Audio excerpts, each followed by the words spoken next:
Good morning, President, ex-presidents, Secretary Generals,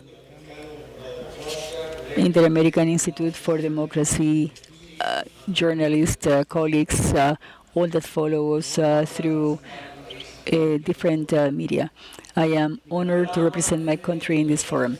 Nicaragua has been sequestered by this system that advances destroying the foundations of institutionalities, the respect to human rights, and such. Cuba, Venezuela, Argentina, Bolivia, Nicaragua are territories in which mafia persons that are disguised as politicians have reached power by democratic ways with free elections.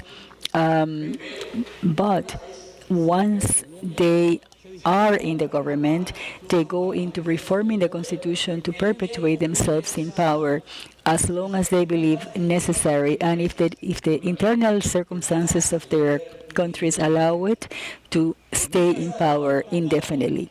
In that authoritarian measure, we see the same as has happened in Russia, in Cuba, and even though we know it, they still continue having being effective.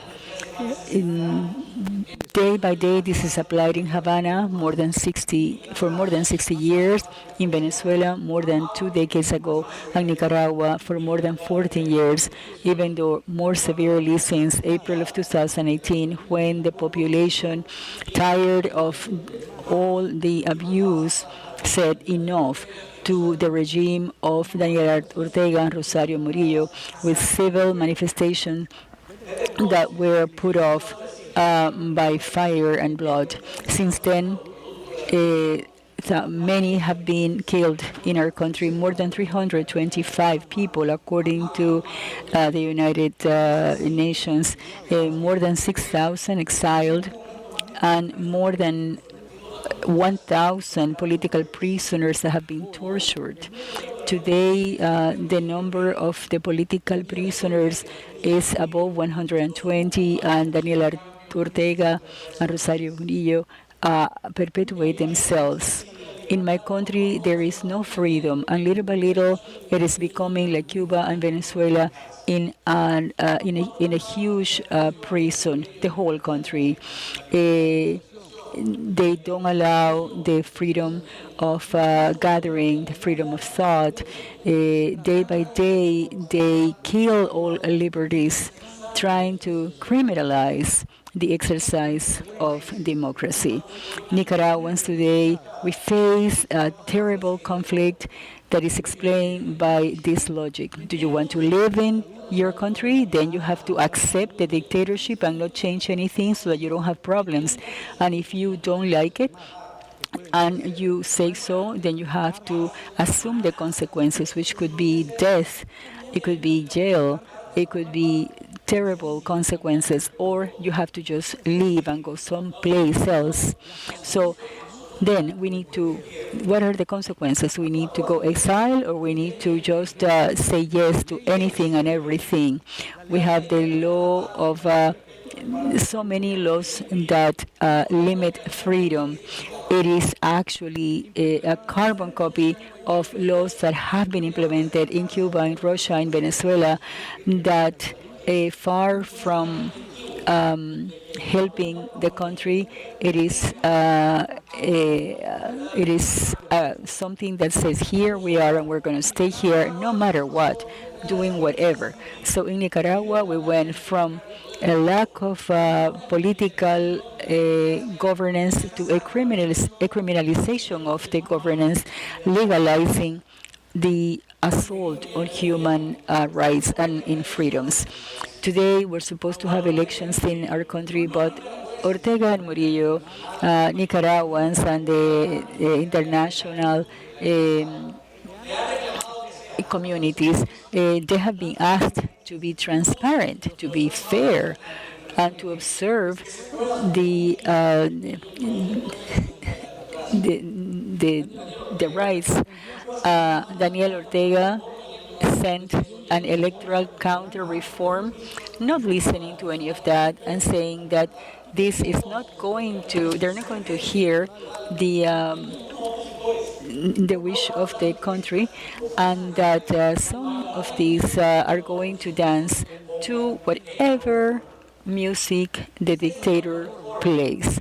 That counter reform and the judges that Ortega places in the supposed elections were approved yesterday. So Ortega has no interest to reply to what most of the nation and the international community asks as the exit to the crisis. The voices of the United Nations, of the European Union, United States, Canada, and the inter-American systems through the OAS continue asking for them to reflect and to change, but they have already said that they will not do it and that they're going to stay in the party in their own conditions. In April, opposition groups sent a letter to Luis Mayo, the secretary of the OAS, and they asked vehemently to do anything that diplomatically they can do so they can demand from the regime the approval of electoral laws. Honestly, I do not know if Secretary Amara did something, and if he did something in secrecy, actually did not have any, nothing happened. That's why today I address him with respect in the name of all the political kidnapped, on behalf of so many exiles in Nicaragua, on behalf of all my country, to do his work as the General Secretary of the OAS and to make the Inter-American Democratic Letter be complied, because it does not comply with the resolution of the AOS that is related to the guarantee of transparent elections, certifying that the popular voice is respected. Also, to allow that the Inter-American system understands that this from Ortega and Murillo would have no validity. I am sure that the Permanent Council has enough votes to denounce Ortega. And I conclude, and I say this to Secretary Armago, that Ortega is as dictator as Maduro, and I believe that that's something that has to be said clearly and in a loud voice. Both are members of a crime, of terrible regimes. The defense of the freedom in the Americas is something that we all need to do, and we need to decide and we need to show. If we want to be of the group of, we need to decide, are we part of those that are going to defend or part of the mafia that is going to enslave? Thank you.